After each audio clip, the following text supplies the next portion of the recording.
What's up, everybody? Welcome back to another episode of the Arnies. We are three war criminals from the Vietnam War looking to find redemption through Mr. Miyagi and potentially water skiing. I'm Matt Johnson, and I want to fight dragons with my dear friend Matthew McConaughey. I'm Keith Baker, and I like to surf gnarly waves during battle.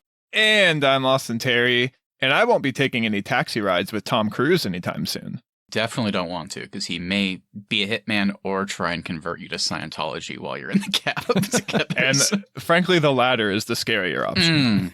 Obviously. On today's show, we are once again back to one of our favorite episodes, our bracket format, this time to pair a bunch of movies together randomly, regardless of genre, to determine which is the best. Over the years, we've done several brackets. You know, you got your best Halloween movies, your best holiday movies, best rom-coms, etc., etc. But one of our favorite episodes was when we threw the genres out the window, and we each picked 4 random movies to battle against the others. It led to some strange matchups, to say the least, but it was a super fun conversation. We figured, let's just do it again. So Austin and Keith, we usually talk about criteria for something to move on at this point, but I just don't think that really matters when you have a bracket that is this random. So what I want to know is my 2 favorite questions to ask before we get into our brackets. What led you to pick the movies that you did? And was this an overall good watching experience, or is it bad, or something in the middle?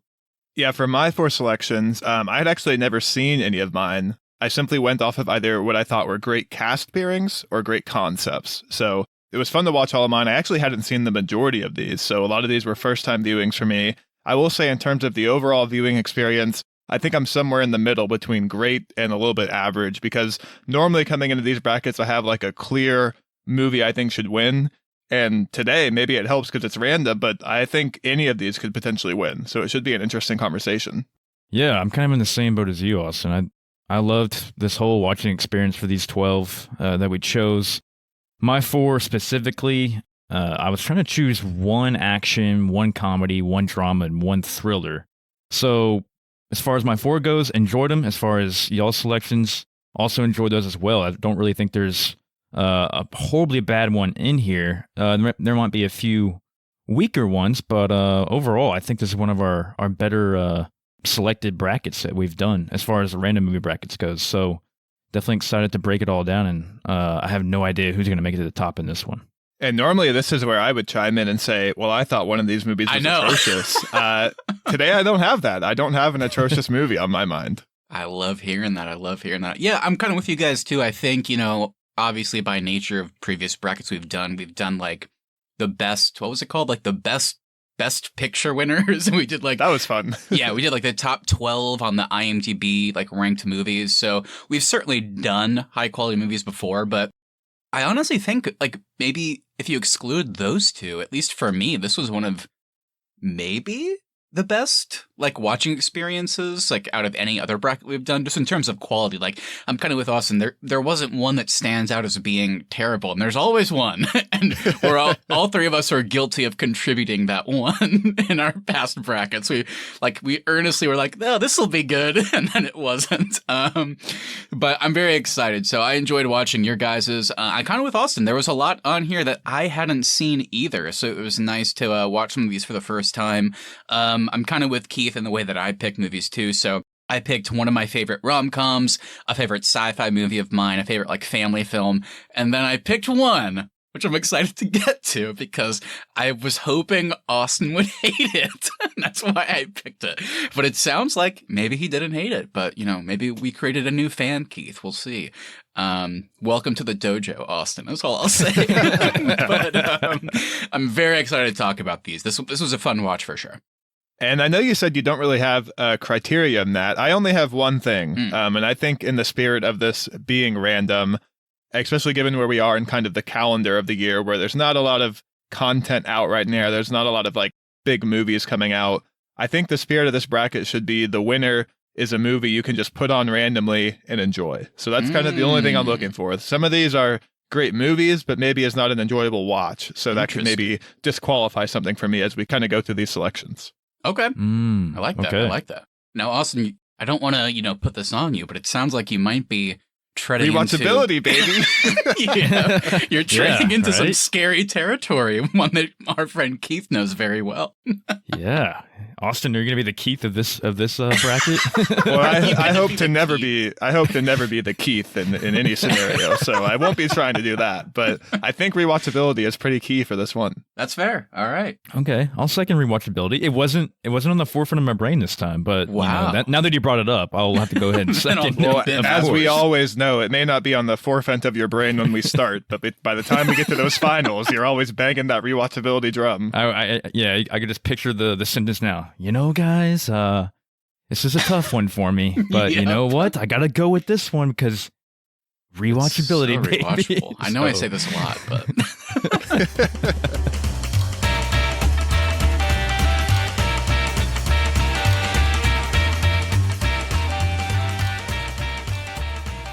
all right, guys, perfect timing. Let's go ahead and get into this. Keith, how about you let the audience know about our one-seaters today? And keep in mind, everyone, I know we've kind of already put this out there, but not only are the initial pairings random, but the one-seaters are also random today. Usually we kind of like take our selections, the 4 that we picked, and we take the best of those to make the one-seater, but we figured, fuck it, in the spirit of being random, let's just, make the entire thing random. So it's going to be weird, but we're excited.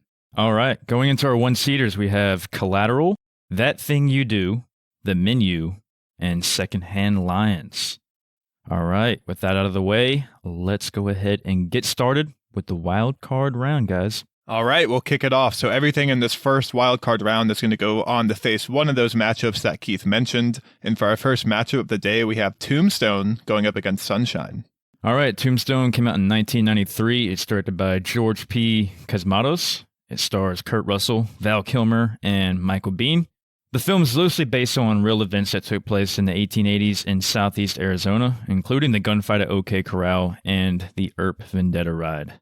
Then we have Sunshine from 2007. This one's directed by Danny Boyle. It stars an ensemble cast, a great cast, I should say, with Cillian Murphy, Rose Byrne, Cliff Curtis, Chris Evans, Hiroyuki Sanada, Benedict Wong, and Michelle Yeoh. Taking place in the year 2057, the story follows a group of astronauts on a dangerous mission to reignite the dying sun. I gotta say, both of these were better than I thought they were going to be going into it, just kind of looking up the premises before I started.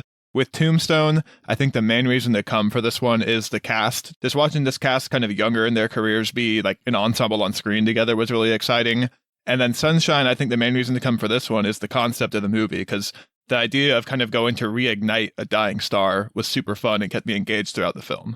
Yeah, I'd never seen Sunshine before. I had seen Tombstone a long time ago as a little kid. I love Westerns, definitely a sucker for them. And I'm kind of with you, Austin. I think Sunshine is definitely one of those that you go to for like the sci-fi aspect of it. Yeah, what a cool idea that they go reignite the sun. And you got all these really smart people with all these different backgrounds of science and psychology and everything like that goes along with it. Really cool cast on Sunshine. I never really even heard of this movie before, so definitely enjoyed it. And then Tombstone, I think you nailed it. You have a great cast. The action is awesome. The setting is really cool, being in southeast Arizona, kind of in the desert and the old ghost kind of towns out there, and also new towns that are coming up with the railroad and all that. It's really cool. And in fact, that's based on real life characters, kind of makes the stakes a little bit higher as well. I thought Tombstone kind of rocked. I thought this movie was pretty incredible. Keith mentioned, he likes Westerns, and this might be one of the best ones out there. I think, hands down, this has got to be one of the best Westerns I've ever seen. I had an absolute blast with this movie. The cast was fantastic. Val Kilmer, I'm not sure what accent he was doing, but all I know is it's one of the best performances I've ever seen. Val Kilmer steals the show in Tombstone. God damn. Him as Doc Holliday, that is quite the performance. Just an absolute thrill to watch. Sunshine's kind of a weird one for me. I mean, I submitted this one, and it truly kind of fits the concept of random in my brain. I'm like, I've seen that movie once. It was a long time ago. I really liked it. I'll just submit that. But it's a fun movie. The cast is absolutely fantastic as well. I also I'm glad I picked it because I wanted to pick your guys' brains. I don't think Sunshine's going to go super far in this bracket. Maybe that's just, we'll see. But I think the first two acts are pretty fantastic. And then there's it's a well-regarded movie, but there is a little bit of controversy. When it comes to the third act, there's a lot of people that are like, oh, it just kind of becomes a slasher towards the end. Did you guys kind of get that feeling? Did you like the first two acts and were you like, whoa, what the fuck? Where are we now? When we got to the end, or did you like the ending? Because it's kind of it has a weird history and legacy in regards to its ending. This one is weird because it's a Danny Boyle movie that kind of came out in Danny Boyle's heyday, but it feels like there's no buzz around it. Like Keith said, I'd never even heard of this movie either. I think when it comes to the end, my issue is I think they want the reveal of the villain to be a huge moment, but they just don't, I think, mention him enough in the beginning of the film, because I had to be like, wait, who is this? Who's Poindexter? Like, I had to go look up who that person is. So I think that's what kind of takes it away. But I still liked the end of it. Like, it becomes more of a horror movie towards the end, whereas it starts out as like kind of a fun visual sci-fi treat, and then it kind of transitions genres, which is what I liked about it.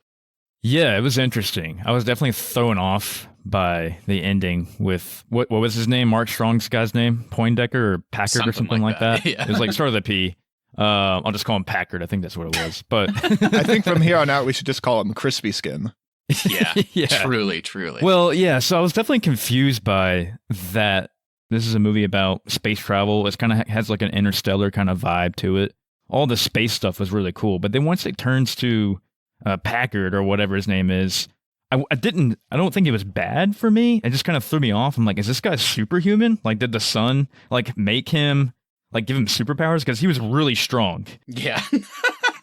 So that was kind of weird to me. And then it kind of goes, and then after he dies, it kind of goes back to what they were doing earlier, trying to deliver the payload. So I was like, was it necessary to bring him back? Or would it have been cool to bring him back, but just not have him as a villain? Like, he just survived. He's like, oh, hey, guys, like, I'm actually still alive. But I don't know. I do. So Sunshine does have, I think, a pretty glaring third act problem. But there is also, for me, a major problem with Tombstone, which is I think there's a character problem in this movie. I know it's coming. I think all of the like performances are fantastic, and I was way more engaged than I thought I was going to be with this movie when I came into it. I was really into it, but I just don't understand what Wyatt Earp wants in this movie. Like, does he want to be an outlaw? Does he want to be a lawman? Is he just wanting money? Even with the cowboy gang, like, they're not as evil as they set them up to be at the beginning of the film. Like, they're chilling throughout town, they're playing poker together. I don't understand what anybody wants from this movie other than just, I guess, to sit in a dusty town and play poker and be left alone, which it seems like you could do pretty easily if you just stopped butting into everyone's problems. Yeah. That's very fair. In the spirit of kind of moving a conversation along, I think Sunshine's a super fun movie. I do think I am going to vote for Tombstone in spite of the things that Austin just mentioned. It does have a character problem for me too. I'm also kind of like, what does everybody want here? And why is this place the place to do it? I'm not entirely sure. All I know is I had a blast watching it. It was super fun. The action was great. It made me laugh. There were some heartwarming moments. I didn't fully buy into the romance of Kurt Russell and the woman that he randomly sees. And I thought he knew her, like, before he got there, but it turns out, no, I guess he just fell in love with her when he saw her. So it's a weird fucking movie. There's a lot of things I didn't like about it, but I still loved it overall, so I'm going to vote for it. Yeah, it almost feels like, because this is a real-life character who sounds like had an affair and left his first wife, like, they had to make it almost seem more endearing instead of it just being an affair, so I don't know. But yeah, I will vote for Sunshine. I'm going to give credit to concept, I think. I also thought all the performances were good in this one, and for me, it just kept me more engaged. So for me, I'll vote for Sunshine over Tombstone. Yeah, I think we're going to have to go with Tombstone. Well, I do agree with all y'all's negatives on it, mostly, especially with Wyatt Earp's confusion. Because, yeah, I think I'm with you, Austin. It does kind of get skewed because they're causing violence, which he has to put down the violence. So he's like, oh, I have to put down the violence, and now I'm kind of acting as a policeman again. You know what? Maybe I am a lawman after all. Except then instead of becoming a lawman, he just becomes an executioner. Yeah. But yeah, Val Kilmer definitely steals the show, especially with like the tuberculosis, in the background, and he's just constantly like just weak and like sweaty and like he's just constantly wet in the movie. Yeah. But the way he like delivers with his Georgian accent, like all of his lines is just so badass, and the fact he just doesn't give a shit the whole time. And he just hates Johnny Ringo. Like, he tells Johnny Ringo at the beginning, like, I'm your Huckleberry. And then at the end, he tells him again. And I, like, threw my fist in the air. God. We have a lot more to talk about with Tombstone, guys, but it's time to move on to maybe the best matchup in this entire bracket. All right. Well, Tombstone will go on to face Collateral in round 2. And moving on to our next big matchup of the wildcard round, we have Reign of Fire versus Rear Window. So Reign of Fire came out in 2002. It's directed by Rob Bowman and stars Christian Bale, Matthew McConaughey, and Gerard Butler. The film is set in England in the year 2020, 20 years after a London tunneling project inadvertently awakens dragons from centuries of slumber, and the creatures have subsequently replaced humans as the dominant species on Earth. All right, Rear Window came out in 1954. It is an Alfred Hitchcock movie. Stars Jimmy Stewart and Grace Kelly. A photographer in a wheelchair spies on his neighbors from his Greenwich Village courtyard apartment window and becomes convinced one of them has committed murder, despite the skepticism of his fashion model girlfriend.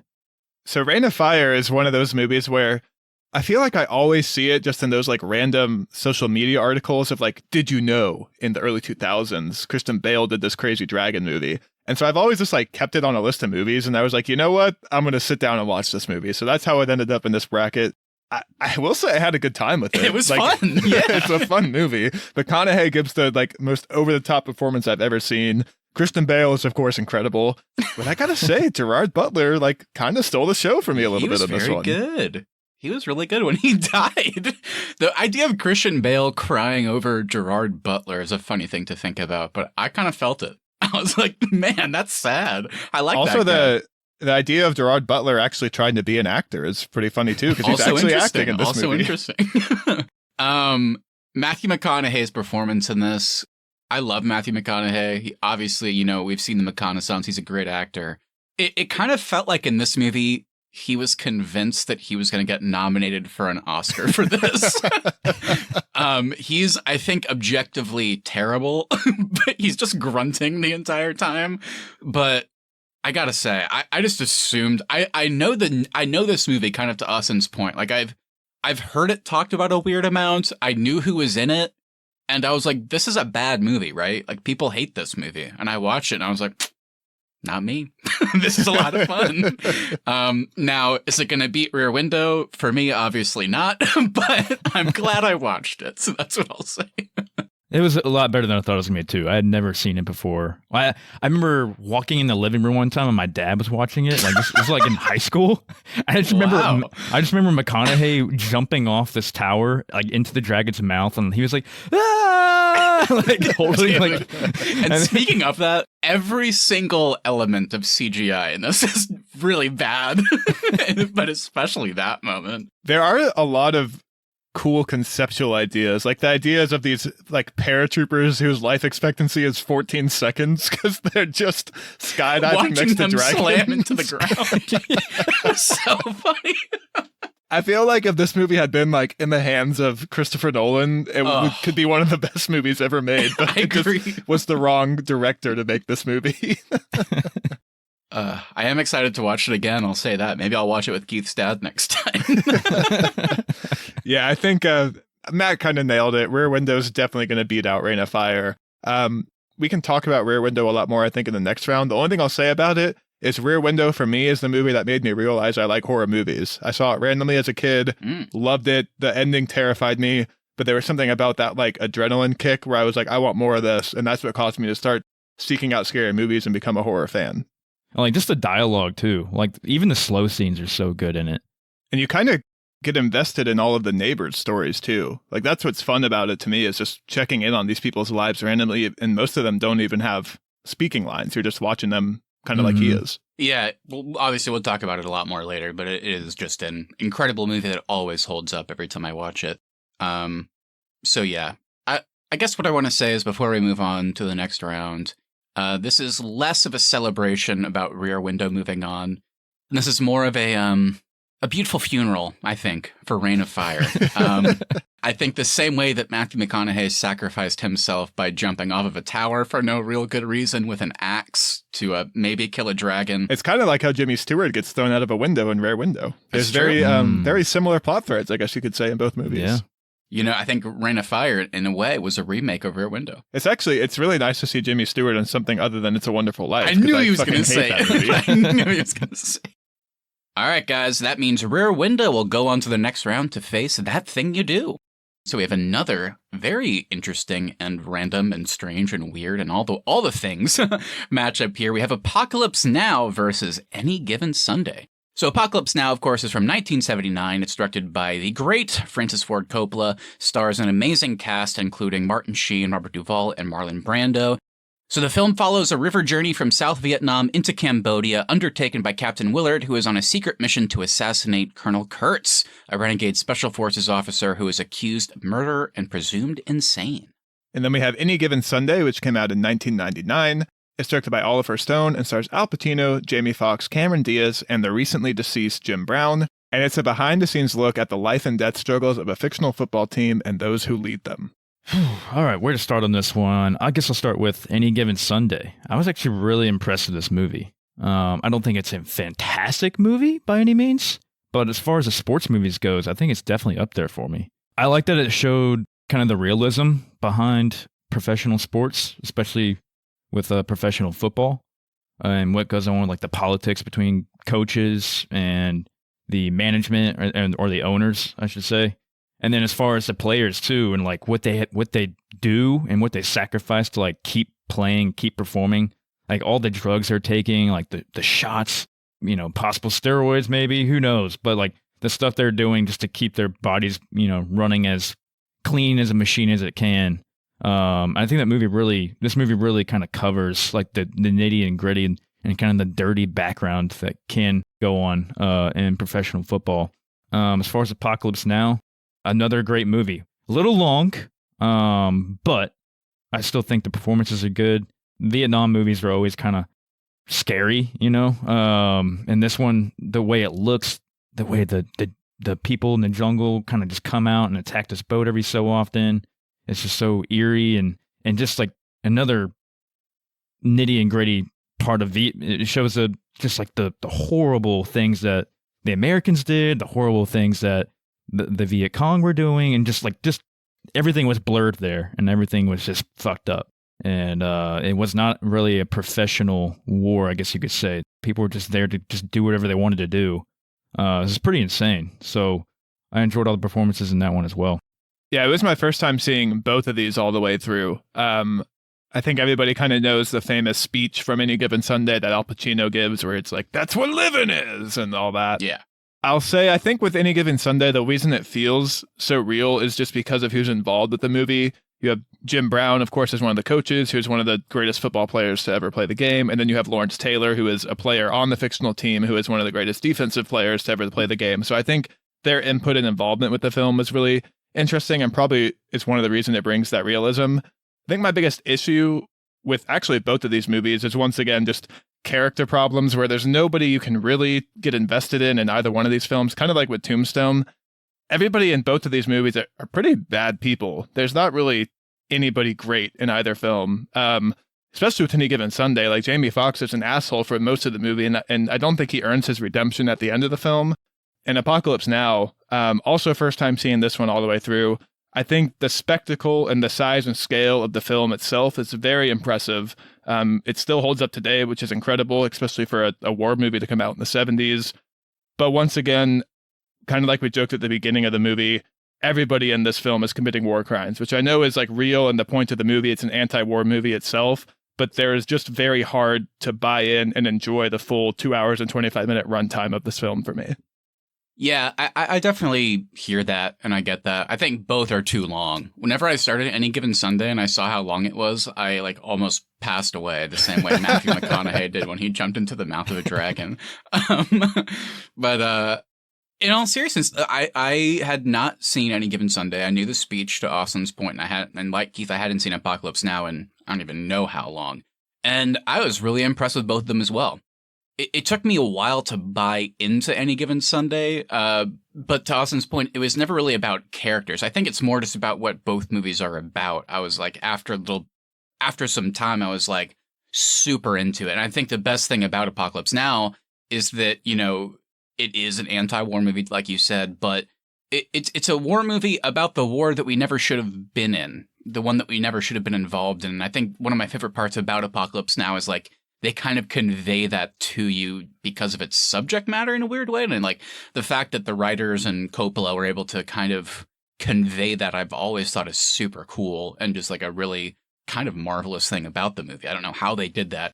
again, it sounds like maybe this one isn't as easy as one of the past matchups that we just did, but for me, I enjoyed Any Given Sunday. It's not one that I'm really clamoring to watch again. I do appreciate Austin's point that, like, both of them do have actually similar issues, and they're very different movies, but the things that I didn't like about them are kind of similar. It does come down to those characters as well. But I think I just appreciate Apocalypse Now way more. And even though I couldn't really root for anybody, I still was more interested in those characters, despite some of the nefarious things they were doing. And the spectacle, the way it looks, the way it's shot, the way it's presented and everything, and the story it's telling is more interesting to me. So I think I'm leaning that way. Yeah, I'm willing to vote for Apocalypse Now in this matchup. I think Apocalypse Now just captures more with the story it tells. It is really impressive how it conveys, kind of like you said, Matt, that this is a war not only that we shouldn't have been in, but also a war that the American public just kind of largely wanted to forget about and kind of did try to forget about it even while we were over there. I think the standout scene that kind of conveys that for me in Apocalypse Now is when they stumble upon the kind of the last base deep into Vietnam, and every soldier they encounter is stoned and out of their mind, but still shooting their guns, even though like the battle's been over for a while. That I think is where you kind of get the, like everything's fucked up in this movie. There was no order to this place. It was just, we threw all these people over there and hoped that they would somehow make it out and also somehow win the war, which was probably never possible with this one. I wish we had more of those types of scenes. I feel like too much of the beginning of the movie was like spent on the surfing bit, which like was interesting. And it's cool that like happened while it was over there, but it also was like, there was way too much time dedicated to this, I felt like. So there's some issues that I have with the movie, but overall the spectacle and just the impressiveness of the filmmaking itself is why it'll get my vote. As far as Any Given Sunday, still love the realism of that. But the characters were definitely hard to root for. Like, I don't think there was really one. Dennis Quaid's character kind of plays more like the wanting to retire type quarterback. I was just shocked that Dennis Quaid was still playing. I'm like, yeah, this guy is 50. He looks like he's 50, and he haven't even done the rookie yet. Man, this guy has lots of sports days left in him.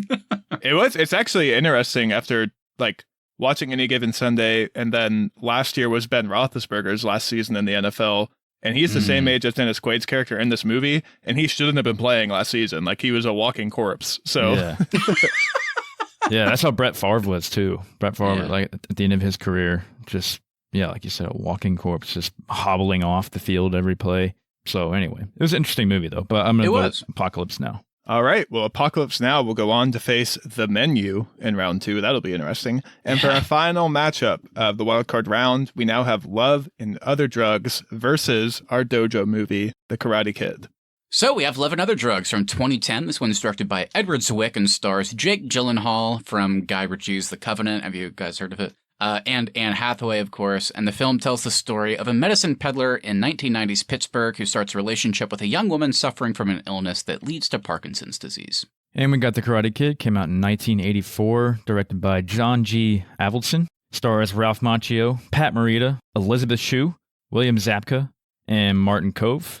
Follows Daniel LaRusso, who's a teenager, taught karate by Mr. Miyagi to help defend himself and compete in a tournament against his bullies. One of whom is Johnny Lawrence, the ex-boyfriend of his love interest, Hallie Mills.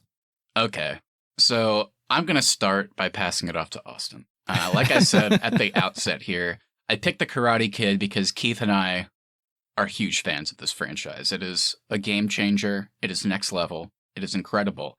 And it led to Cobra Kai on Netflix, one of the great revitalizations of a franchise. And I picked Karate Kid because I knew in my heart that Austin might not like it, but I wanted to plant the seeds because I wanted Austin to enter the dojo. I was like, and I don't think me recommending it is going to do anything, so I have to force him to watch it in a bracket. So Austin, please take us away. What did you think of these movies? But I'm so eager to hear your thoughts on The Karate Kid. Yeah, I'll start with The Karate Kid. I'd seen it before as a kid. I think everybody has. I guess my question is, does anybody actually like this movie? Like the movie itself? Because the characters are good, the performances are good, even the fight scene at the end still holds up really well, but everything this kid is doing is just boring as hell to watch on screen. And I know that's the point of the training, I get that, but it is still not exciting to watch a kid scrub cars and paint a fence for a 2-hour and 15-minute long movie. It's not fun. So everything beyond that, like the bullying, the fighting, even the relationship I thought was sweet. But there is too much time in this movie dedicated to this weird training, and that part is very boring. You would love I hear some of the then. things. I hear some of the yeah, exactly. I hear some of what you're throwing out. I will say that. Does anybody actually like it? I will say I do actually like it. I think Karate Kid is a great movie for all the things that you said. With the exception of the training probably being too long, and the movie being too long, and maybe some weird, boring like character stuff going on in there. But everything else is super impressive. Like for a movie of this ilk, and it reeks of the 80s. I know it came out in the 80s, but when I say that, what I mean is like it reeks of like that camp, that cheesiness that a lot of those movies have. But somehow it never really fully goes that way. Like the performances are genuinely great. Like Ralph Macchio, even though he was like fucking 22 at the time, it's like he still somehow feels like one of our great child actors. He's so good. Pat Morita's incredible. The story's great. It's so easy to follow, and you're rooting for them along the way. In contrast to the movies we just talked about, to me at least, there's no character issue here. I think they're very easy to root for, and the villains are very easy to root against, and it just holds up in every way. Although I do agree that it's like, wow, this is long, and I understand what Mr. Miyagi's doing. It's iconic, got to trick him, but still is like, yeah, some of this just isn't super fun or engaging to watch until the moment changes where he realizes he has been doing karate the whole time. So it definitely has its faults, but it's a surprisingly good movie. And it's weird that it still holds up because you expect it to be cheesy, but it's kind of not. It's kind of like really straightforward and kind of serious, but also funny. I will say with Love and Other Drugs, transitioning there, also a movie I think is way too long, but the journey this movie took me on where the beginning of the movie, I'm like, everything about this movie is cringe. Jake Gyllenhaal's a creep. This character is disgusting. And by the end of the movie, I'm totally bought in on their relationship, rooting for it to succeed. Have completely come around on Jake Gyllenhaal's character, can buy their romance. The performances are awesome. The journey that movie took me on was way more interesting and compelling than I had with The Karate Kid. So Love and Other Drugs is going to get my vote over The Karate Kid. Yeah, to jump in on The Karate Kid, then I'll go to Love and Other Drugs. After this rewatch, I still love this first Karate Kid, but it did make me realize that I think I love the Karate Kid franchise as a whole more so than this movie standalone, because I just know what comes later in the other two movies. And just after watching this one, I'm like, oh man, like this one actually, it really is just a setup movie. So I see how someone could get kind of bored with some of the things in this, because it definitely gets crazier in the next it gets two. Insane. Yeah, in the next two movies it gets crazier. So really, we got to go to Okinawa and meet Terry Silver, Keith. There's a lot. Terry There's Silver, a lot to be had. Okinawa with Chosen. Yeah, I've never seen the other movies. I've only seen the first one. You should watch the other two. Actually, three movies, because you get the Hilary Swank one too. Ooh, that one's not good. Well, unless these are on future brackets, I probably won't. All right, I'm gonna have to submit these on our next brackets, regardless of what the genre or subject is. I'll have to. Sneak them on. This one was so boring, you could probably add them to the horror bracket this year. Whoa, you devil! But yeah, going to Love and Other Drugs. I had never seen this one, but I was honestly kind of blown away by it. I think Jake Gyllenhaal's character story was really interesting as far as being in the 90s and peddling those drugs. I was really interested in like the whole pharmaceutical rep thing and how like dirty that business can be. I do think there's not enough commentary on that in this movie though, because I wanted it to get to a point where Jake Gyllenhaal has kind of a reckoning with the industry he's in. And the only thing that really happens is he then just gets to sell Viagra. And there's never any moment of like, hey, maybe I shouldn't be doing this. Overall, loved Love and Other Drugs. Was definitely surprised by it. But I got to go with Karate Kid. It's a classic from my childhood. Still holds up for me. So I gotta vote for that.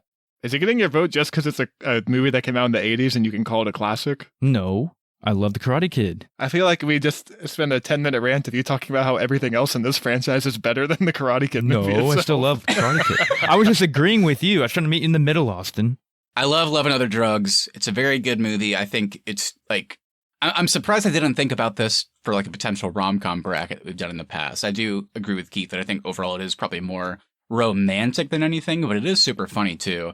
And I kind of miss the, I don't know about you guys, I miss the R-rated rom-coms. Yeah. You know, that's not something that we get very often. I'm not talking about just like nudity or like swearing or anything, but the subject matter, it's very dark and very serious. And like, I think a PG-13 rating would have been like not doing its service. So I miss movies like this. I know it's only like 10 or so years ago, but still movies that I quite like. So I appreciate quite a bit. I am going to vote for The Karate Kid. I think for some of the same ways that Keith did. I love the franchise, but this movie in particular, I think, is the best of the bunch. I know saying that will definitely deter Austin from watching any of the other ones, but I'll find a way, everybody. I'll find a way. I do think it holds up. The relationships are super sweet and earnest with Daniel and everybody, not just like with Allie, but like Mr.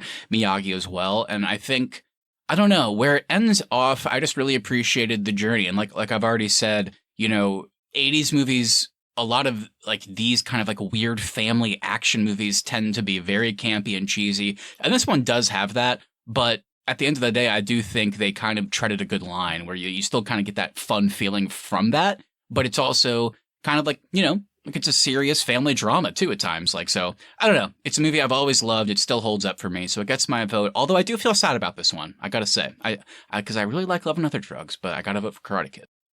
So, the Karate Kid will go on to face Secondhand Lions in the next round.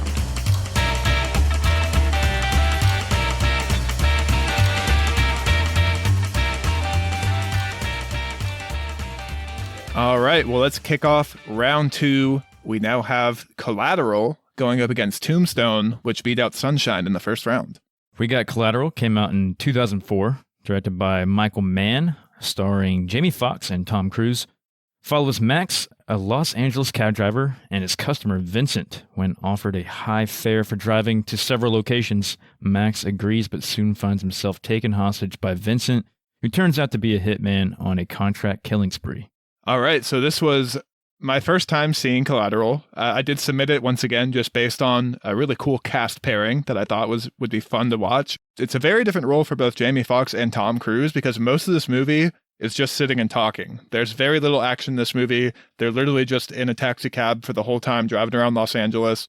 And the way it kind of comes full circle at the end of the movie, where you think some of the earlier affairs may have just been like the intro to the film, and it ties back, that whole moment of everything being connected, I really enjoyed.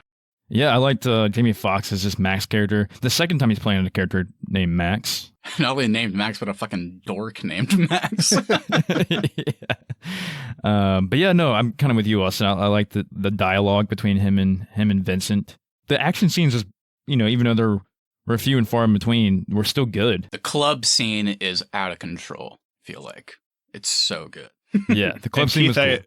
I gotta know, too, we all know of your just pure hatred for Mark Ruffalo. Did you like seeing him in this movie? I don't hate Mark Ruffalo. I don't hate him. I did like seeing him in this movie. I liked his character. Did you guys did you guys think that they could have cast John Leguizamo instead? Because did they just look at a picture of John Leguizamo and go, let's cast Mark Ruffalo, but make him look like that? Or like, what's going on here?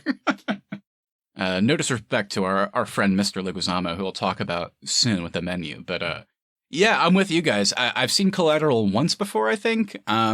And I was even more impressed on this watch. It's just a very dirty movie. And like in the way it's presented, the way it looks, I love how it's shot. I love how it feels. Michael Mann and the team did a great job. I think the best thing about it is what Austin said when he led off. It's such a, I don't know, like who thought to cast these guys, but then like, why are you casting them also? Because they're playing characters they never play. Tom Cruise has to play more villains. It seems like he never will again because he's just so bought into like only doing kind of like the crazy action movie roles where he can do the stunts. But people forget, and I sometimes forget too, he's a great actor. He's been nominated for tons of things before, but he's just not doing that anymore. He is so good in this movie. He's scary. He can make your skin crawl in this movie because the way he takes like parts of Max's past that he learns about and then uses it against him later on in the movie is like just creepy. He's awesome. Yeah, and the transformation of Jimmy Foxx's character, his arc, I don't even know what you would really necessarily call it. Is it like an arc to become more confident? I don't even know. Maybe that's kind of oversimplifying it, but either way, it works. The scene where he's talking to Javier Bardem and he has to convince him that he actually is this hitman is like, oh, okay, he kind of sold me too. So there's tons of great stuff in here. It's a hard movie to watch, but it's great. I will say for me, it sounds like maybe I might be different from at least one of you, but bringing Tombstone into the conversation, it is hard for me because I kind of love both of these. So I'll be honest, I'm not sure which way to go yet. I think in the spirit of what I talked about at the very beginning of this being, for me, a movie that's going to win this bracket is a movie you can kind of just put on randomly and enjoy it. I'll throw my vote to Collateral. I'd still have the same issues with Tombstone that I talked about in the beginning, where I don't know what every character wants in this movie. I also felt the runtime. Collateral feels just more like a tighter piece of content to me. The performances keep me totally engaged. I never was wanting to look away or check my phone during this movie. I was fully enthralled the whole time. So for me, I had a way more enjoyable time with Collateral. So I will be throwing my vote in that direction. I think I hate to do this because I love Tombstone. And I think I'll always love Tombstone. I'm your Huckleberry. What, Keith? But I know. I love Tombstone, but I think I'm going to vote for Collateral. No! This is soul crushing. Not really. I love Collateral, but I'm going to... Wow. What a weird position to be in. I was convinced that I was going to have to be the swing vote here. I assumed Keith was going to vote Tombstone, and I think I was going to as well. Wow. I think at the end of the day, I would have voted Tombstone because of the exact thing Austin said about this movie. It's like, to me, Tombstone is one, I love Collateral, but like for all the the good things I said about it is a reason why I don't want to watch it very regularly. I can see myself putting on Tombstone kind of at any point. If I was just scrolling through the TV and found it on cable and it was already an hour in, I'd probably just watch it from there. So to me, it kind of fits that. I think I definitely would have voted for it, but Collateral's great, and it's going to move on. But to your point, just because we're kind of talking about it, I think the biggest writing achievement that Collateral has is that I kind of feel for Vincent at certain moments. Like when he does save Max's life in the club, but then he doesn't necessarily use that against him. It's just like you said, there's something broken in him because then he kills Mark Ruffalo and then he's like, come on, Max, let's go. And he's not saying it in a mean way. He's just like, all right, come on. I did this for you. We're friends, right? But they're not. So it's really impressive that we don't know about his past, but there are just moments where he looks out of the cab and he's kind of whether he's looking at the coyote or he's just clearly in his head thinking about something, and he gets a little bit misty eyed, and it's I don't know what he's thinking about, but I kind of feel for this character. And I don't know how they did that. It's very bizarre. I think the other achievement with the writing too is by the end of the movie, you almost buy that Vincent may actually care about Max. And maybe if Max doesn't interfere, Vincent might let him live. But he also does interfere. There's multiple ways it seems for Max to make it out of this scenario, but you also don't understand all the time what Vincent is thinking. He's just a very hit or miss character. You never know what's going to set him off or what's going to maybe endear him more so to Max. Yeah, it did a good job of making it feel like a normal Tuesday for Vincent. Yeah, and to your point, Keith, it's very heavily implied that Vincent has done this exact same thing before. Mark Ruffalo talks about that. It's just his MO. Mm-hmm. But he killed that cab driver at the end, presumably because he has to, maintain anonymity. But to your point, Austin, I don't know if he would have killed Max at the end, but we don't know. So I could almost see him striking a deal that whenever he's in town, Max is his driver if he makes it through the scenario. Yeah.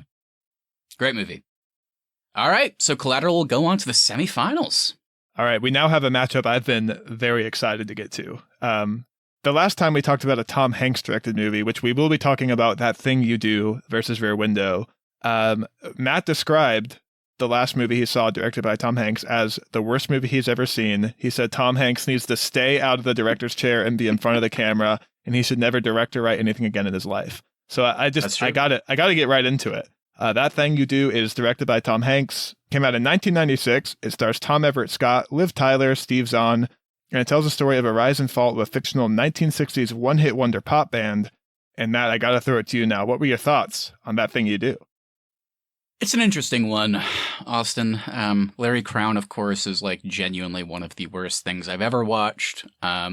Watching Tom Hanks in it, I'm wow, you are a good actor, but please never go behind the camera again. And it led to some interesting opinions because I was why is he directing this movie? What has he done before?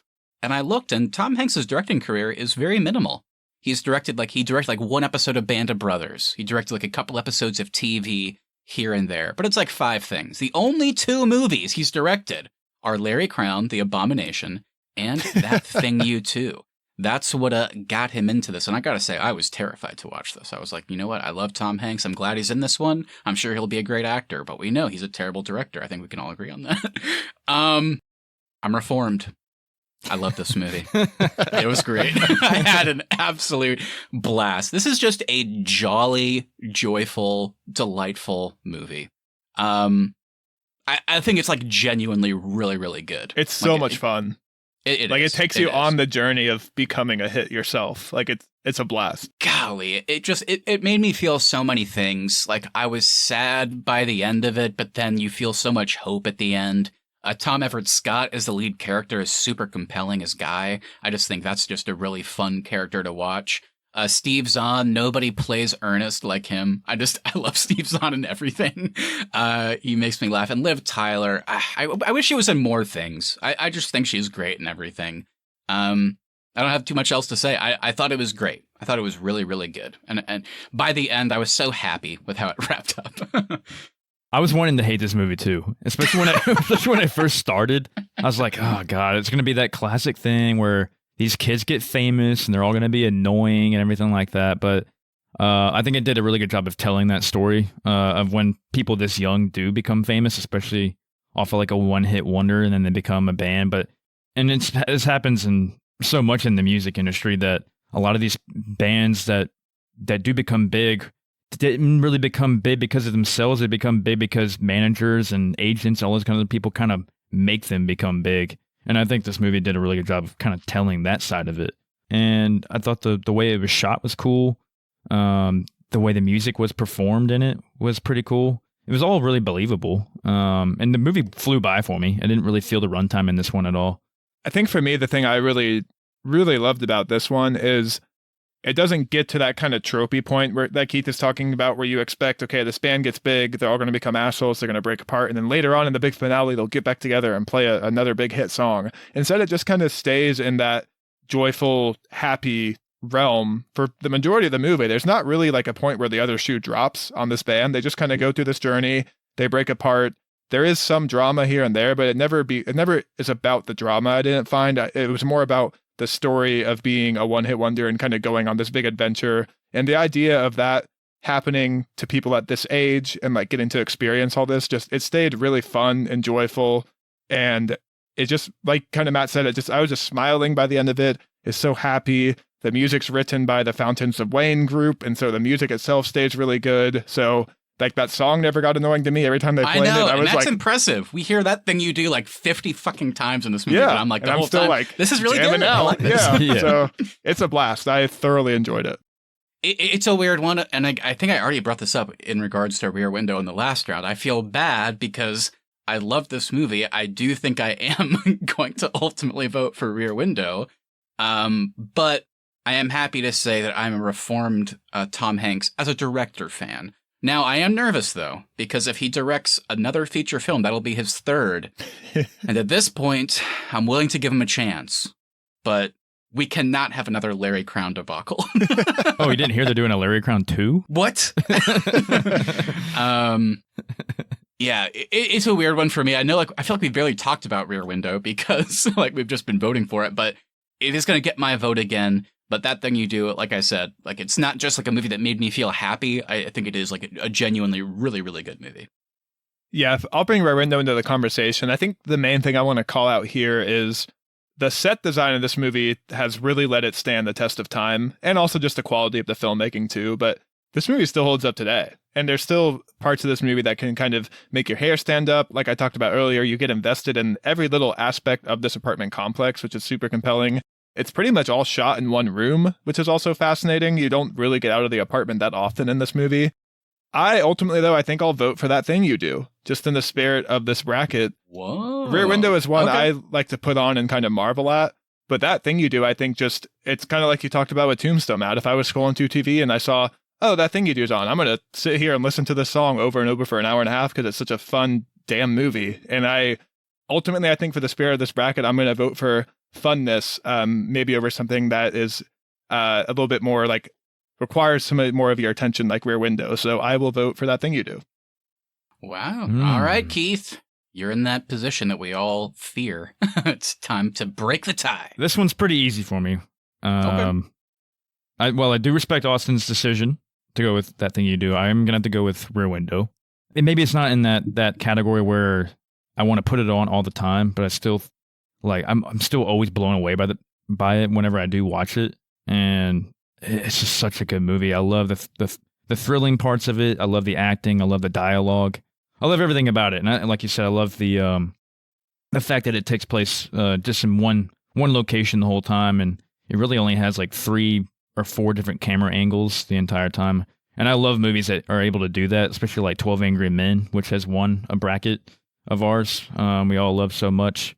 So it's going to move on for those reasons, but I do have respect for That Thing You Do. It's just, I just wasn't as high on it as y'all are, but it's still a fun movie and something I maybe could put on later on. So, but Rear Window will get my vote.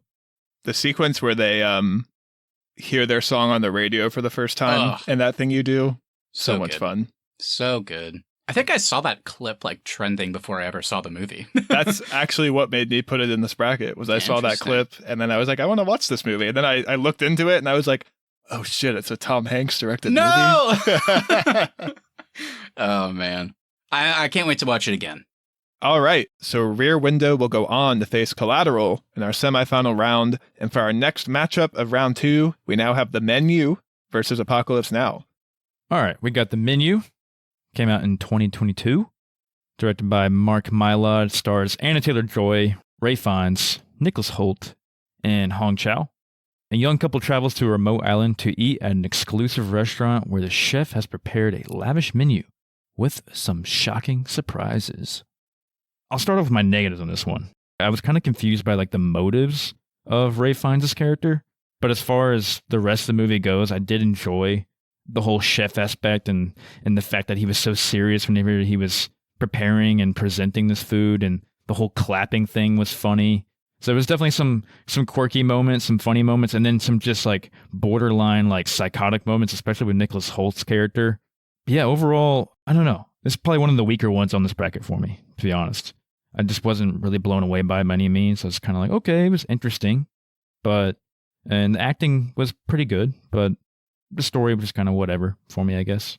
Wow. I actually would call this one of my favorite movies of 2022. Oh. It's one of those movies where it's definitely a thriller, but I actually would call it a dark comedy. I think parts of this movie are just fucking hilarious, especially even when they're like putting out the menu, or when they're putting out the food and they do like the cook show type deal where they show you the title of the dish and then like the ingredients that go into it, and they kind of pan onto it with like the super high res cameras, like that sort of stuff. And then Nicholas Holt's character, I actually find to be a really interesting commentary on, he's just there because he wants to get a good photo and be a really like strong consumer almost. Like it's a commentary on capitalism, I think, this movie. And then Ray Fiennes, I think, just totally carries this movie. His performance is out of this world good. So I thoroughly enjoyed The Menu, and I have a blast with it. Nice, yeah. I think it's going to be one that I'm going to like better on my second viewing, because I definitely want to watch it again. Yeah, I think, I can't remember if you guys, I think maybe, Austin, are you a Succession fan? Yeah. Okay, yeah, because Mark Mylod's like the main director that they use for that show throughout all, 4 seasons, and it definitely feels a lot like Succession in a weird way. It is very darkly funny. I like it a lot. I'm definitely closer to Austin. Where it does, I think, get harder for me, though, is like comparing it to Apocalypse Now seems very strangely impossible. But yeah, I love The Menu, and I liked it again on the second watch. I think in terms of motive, that's where, you got to kind of draw your own conclusions. I just think Ray Fiennes is just so kind of disgusted with the state of people at this point, and it was interesting to find out over the course of the movie why he specifically had these people invited, per se, because they kind of represent like certain things. And even, I mean, the best part of the movie, the one that makes me laugh the hardest, is it's like there's people here that like, okay, I understand they've done bad things or they represent this specific thing, but do they need to die for it? And it's like John Leguizamo's assistant, whenever Ray Fiennes is like, well, do you have student loans? And she's like, no. He's like, well, then you're dying. It's like the fucking darkest part, but so funny. And like the way that kind of I don't know, changes with Anya Taylor-Joy. Another, talking about that thing you do. I mean, what a perfect like lead character for that story. I think Anya Taylor-Joy fits the bill in this one too. Kind of finding out that she was brought along last minute. She's not necessarily part of Ralph Fiennes' plan, and that's kind of how she can, finagle her way out of the situation at the end, which I think is also strangely kind of beautiful, like giving him that last moment to kind of go make that cheeseburger, go back to that moment where he actually was passionate about this and found joy in it too. And that's kind of how she gets out of the situation. And there's like a mutual understanding and respect at the end. It's a very weird movie. It's really dark. I think it's also really funny. But this is, like I said, this is an interesting one because Austin's kind of got in my head a little bit. The reason he voted for That Thing You Do, because it's one that he can totally see himself watching kind of very easily and over again. This is weird because I'm kind of thinking about that too, and The Menu is the one that would get my vote in that sense. But I mean, I think Apocalypse Now is better, but it's a weird matchup. I'm not exactly sure what to do on this one. I'll simplify it, I guess, for myself. The thing that is going to cause The Menu to get my vote over Apocalypse Now is really the characters, which I probably sound like a broken record at this point, but there's not a single person I can root for in Apocalypse Now, and it's also just a hard watch. Whereas with The Menu, you can pretty easily root for Anya Taylor-Joy's character. But the thing I like about Ralph Fiennes' character, too, as a villain is he still has his principles. And I think in a lot of other movies with this type of character, even if he had found out that Anya Taylor-Joy's character maybe shouldn't have been there, doesn't meet his character, he still would decide to kill her because he's gone insane at that point. But he still holds to his principles and lets her go because she doesn't fit the bill for the criteria. So I like that twist at the end, and I like the way she kind of gets herself out of the situation. So for me, those two things will edge it out over Apocalypse Now. I just found the characters more interesting, and having a character to root for, I think, is pretty important to me. Yeah, I think I know where I lie on this one too. And it might surprise you guys, but I think I'm also going to vote for The Menu. Whoa! You said it was the weakest one in this bracket. But I think it's one of those, like I said earlier, I think I'm going to like it once I rewatch it. Kind of give me that kind of like that Knives Out, Glass Onion type feeling too. It's secretly very funny. Like, this movie makes me laugh a lot. Yeah, I could just see myself liking it after a second viewing. And I could see myself putting it on in the background over Apocalypse Now. Apocalypse Now is a great movie. It's just so long. And you have to, like, really be in the right headspace, I feel like, to sit down and watch Apocalypse Now. Apocalypse Now, yeah, you really do. It's one that I would maybe watch once every 5 years or something like that. It's definitely not going to be one I put on all the time. Even though I think it's a great movie with great performances, but so I'm gonna vote for The Menu.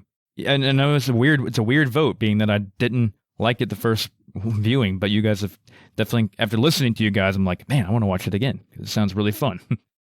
Yeah, for sure. I think you'll like it more the second time. It's a weird one for me. I think I probably ultimately would have also voted for The Menu for the reasons you guys talked about. It's just like, it's weird, because if this was not a random movie bracket, then I would vote for Apocalypse Now, because I do think it's better. It's an incredible movie, also one that has held up for such a long time. And I think what Coppola and the cast did there is pretty top-notch work, even though I do agree with Austin that it's just not one of those things where there's like a specific character that you're actively rooting for the entire time. It's just not that kind of movie, which I think kind of leads to what Keith said. It's not one I'm going to watch very often, even though I do think it is better in this case. But, I feel, I'll make it unanimous. I would vote for The Menu as well, because it's one that, while it is also dark, it's engaging and funny in a way that, like I said, I think Succession is as well, and I think it's one that I will watch more often. So I think it kind of fits the spirit of a random movie bracket. All right, well, officially, The Menu will go on to the semifinal round, and to find out what it will be facing, we now have our final matchup of round 2. We have Secondhand Lions versus The Karate Kid. Got some family movies duking it out. So Secondhand Lions came out in 2003. It's directed by Tim McCanlies, and it stars Haley Joel Osment, Robert Duvall, and Michael Caine doing the worst Texas accent I've ever seen. And it tells the story of an introverted young boy who is sent to live with his eccentric great-uncles on a farm in Texas. I mean, does The Karate Kid even stand a chance here? Because I know the three of us are huge Secondhand Lions fans. Why aren't more people is the question, Austin. Where's the love for Secondhand Lions? And when I saw this get submitted in here, this was the only movie where I was like, oh, I can't fucking wait to watch Secondhand Lions, baby. So good. It's so good. It's such a weird one, because this is a movie that I think my dad just randomly brought home on DVD, like when I was a kid. Like I still have the DVD. So do I. And like my mom just brought it home one night. Yeah, this movie must have like been I don't know this for sure, but I assume this was a box office bomb because it just never heard anything about it. It was Haley Joel Osment after his heyday. Like now he's like a preteen or a teenager. He's not like the kid actor that we all think of, I think, first when we think about Haley Joel Osment. But it has an incredible cast. It is so endearing. I love the framing device of like the way this kid kind of comes into his own as hearing these like kind of like a lovely and interesting and fun to watch stories about his uncles from, of course, the great Michael Caine. And I don't know, man. It's a simple movie. Maybe it's like too simple at times. Like I don't know how to put it, but it's just so nice. It's joyful. I think in the same way that we talked about with That Thing You Do. I know you guys love this, but let's talk about why we love it some more, because it's going to win this bracket. And I do have the box office figures for you, Matt. Oh, so this movie cost $30 million to make. Okay. And worldwide, throughout its theatrical run, it made $48 million. Ooh, nice. Okay. So if you factor in marketing, it lost money. Dang it. So no Secondhand Lions sequel. Third Hand Lions. Ooh, that's good. All right, Keith, take it away. I know how much you love this movie. Tell me. Yeah, I love Secondhand Lions. I think like you guys, I think my mom or dad brought it home one night. And we all watched it as a family, and I loved it since then. And then in high school, I remember we would all watch it together, I think. We did. Yeah. More than once. Yeah. Okay. I know we're going long on this one, but we also have to throw it out there. This is not a joke. So the three of us, when we were younger, we did a bike ride called the MS-150, where you ride from Houston to Austin. And Keith, I know it was you, because Austin was always way faster than us, so he was ahead of us. There was a part early in the ride, like one of the first times we did it, where I'm not joking, we passed a house in like the middle of fucking nowhere, Texas, and we were like, oh my God, I think that's the Secondhand Lions house. Keith and I were convinced that we had just ridden by the set. It wasn't, but no, it wasn't. It was a beautiful memory. Yeah. No, I love it. It's innocent. Like you said, it's simple. Michael Caine and Robert Duvall playing these older guys who have like such a like crazy past of fighting sheiks like in the Arabian desert. That's the fun part of it, because it's basically like you're a kid and you're finding out your uncle's Indiana Jones, like just these wild stories. And the relationship that forms, I think, mainly between Robert Duvall and Haley Joel Osment's character is just, it's always a tearjerker. Especially the speech in the center of the movie, or even like the bar fight in the beginning. Like the bar fight itself is so much fun, where he's teaching the guy how to use a knife and then still breaking his arm and throwing him into a car. Like, it's just, every scene I feel like has you smiling in this movie. Yeah, and you kind of compare Robert Duvall's character to Mr. Miyagi. He also has like a past too, where he lost a wife and a kid as well. Yeah. So, and he's kind of like the Miyagi, I guess you could say, to Haley Joel Osment, trying to make him more of a man's man instead of like the scared little kid. Yeah, just a feel good family type movie. Very good. I love the Karate Kid, like I said earlier, but not to belabor the point. I just think Secondhand Lions is, honestly, I don't even know if it's necessarily a better movie, but I just know that I love it way more. And it's one that I can watch like any amount of times. It never gets old. I've seen it at so many different stages of my life, and I'm always like so pleasantly surprised. Like, this is still really good. Like, why do people not talk about this? So yeah, it's gonna get my vote. No disrespect to the Karate Kid, but I gotta go Secondhand Lions. I mean, Haley Joel Osment grows up to be Josh Lucas, the guy that does the Home Depot commercials, so you can't get better than that. I for a fact, know that Secondhand Lions is a better movie than The Karate Kid. So I will happily throw my vote to Secondhand Lions. And same for me. And let's get into our semifinals right now. For our first matchup of our semifinal round, we have Collateral versus Rear Window. All right, where do you guys want to start with this? I mean, they do feel kind of similar. I like the matchup. It kind of worked out, I think, in a natural way. I think the vibe fits together well. I think the tricky thing, and, we have a lot of, like, older movies on this list, but it sounds like Rear Window has made it this far in a big way because of how well it holds up. I think Hitchcock's filmmaking, it doesn't necessarily make it look like a modern movie, but it just feels like a great movie still. And it's kind of weird. I think, like you guys said previously, the set dressing and the set and the way you kind of get to know this apartment complex is just crazily well done. So I think in terms of like a feat, I think Rear Window is more impressive. It's hard in this case to say, is one better than the other? I don't know, because I think Collateral is also fantastically done. So this is going to be tough. Yeah, I think for the first time, I'll vote for Rear Window in a matchup. I think they're both great movies, and I think they are both pretty rewatchable, which for me does fit the main criteria of this bracket. So when we're kind of leveling the playing field there, overall, I think Rear Window is a better movie than Collateral, so I will just keep it simple and vote for Rear Window for that reason. I think I'm kind of with Austin. I think I'm going to have to vote for Rear Window. For me, it's just overall a better movie. It's a classic for me. I love the way it's filmed, the way it's shot, and I love just that it's so simple with Jimmy Stewart and Grace Kelly, and then yeah, like you said earlier, Austin, the neighbors. So I love this. I love the set, and it just kind of has like a trippy thing going for it still, and it still holds up. So I'm going to vote for Rear Window. It's also weird that, like, the actors that play the neighbors, we don't really get to know them at all. And, like, even the killer, like, it's not like we're hearing dialogue from him necessarily. We see him constantly, but it's like, these are still fantastic performances, which I think is kind of cool because they're having to do a lot of it without dialogue, or it's dialogue that's not important. Like, you know, like one of the neighbors is basically just like yelling about their dog the entire time, but we still like feel for them. The only like a negative of Rear Window is that it is shown to be over 90 degrees outside, and one of the families is sleeping on the fire escape, fully clothed in pajamas, under sheets. And I'm like, that has to be, that mattress is soaking. That's disgusting. That is repulsive. I could not stop thinking about it the entire movie. Yeah. It's a tricky one. I think I'm going to go Rear Window as well for all the things that you guys said. It's different because it is dark, like some of the movies on here, and I think some of that darkness has like made us vote for something else because it kind of fits that rewatchable randomness better.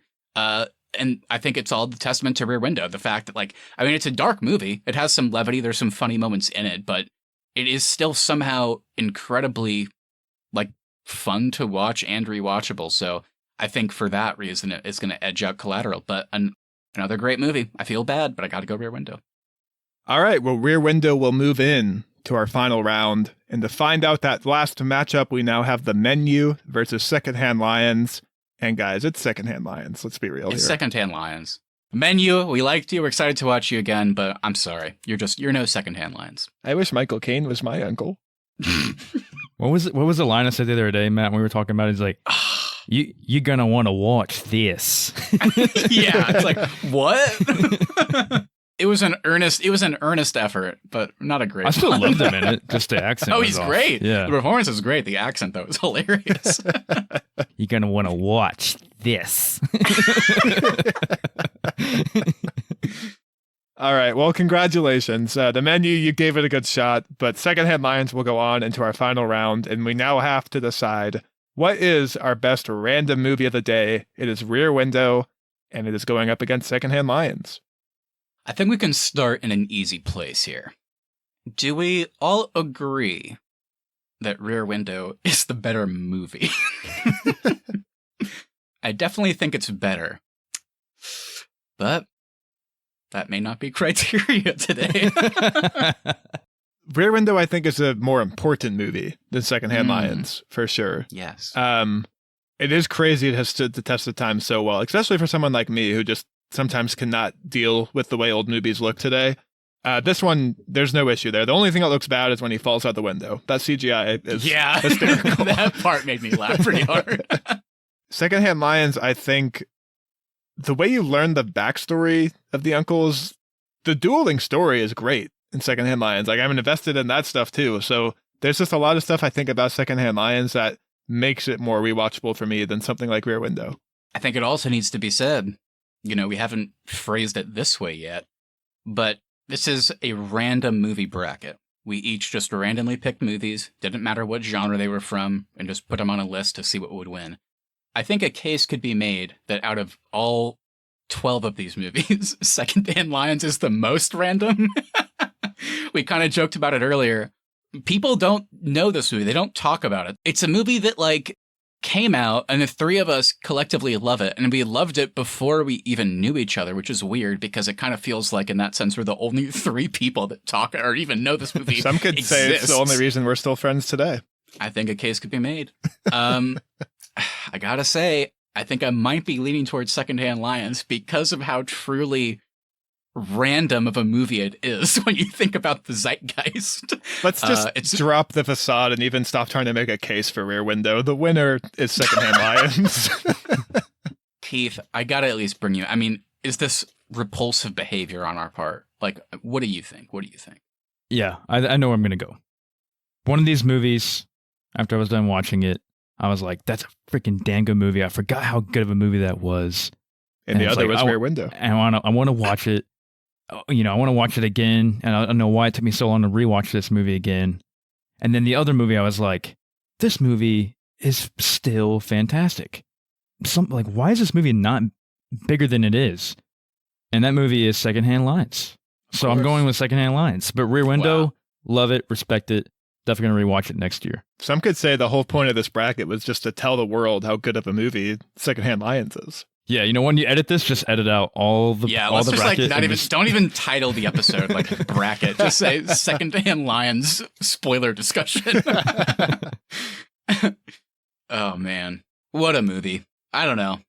I know it's not better than a lot of these movies, but man, it makes me feel better than like pretty much any other movie. Like, I'm nostalgic for it, but it also holds up every time. It's so good, and I feel happy giving it the crown today. I mean, the question, I guess, and I think I know the answer to it, but the last time we did a random movie bracket, a little film, it's an independent film called Pirates of the Caribbean, The Curse of the Black Pearl won. I want to know right now, Secondhand Lions? Oh, that is actually a very tough matchup for me. Yeah, it is. Man, I think Johnny Depp in that movie would beat it out. I think I would give it to Pirates. I think I might have to as well. I think Pirates is one of the best movies ever made. All right. Well, I think you guys are crazy. I'm going second. No, that's really hard. I think I might go Pirates too. But I feel bad about it. Don't tell the creators of Secondhand Lions because they're listening and like they're just so excited that we love it. But now we're betraying them. I think Keith. Whenever Austin has children, we should have a screening for them when they become a good age for Secondhand Lions, which I would say is probably 7 or 8.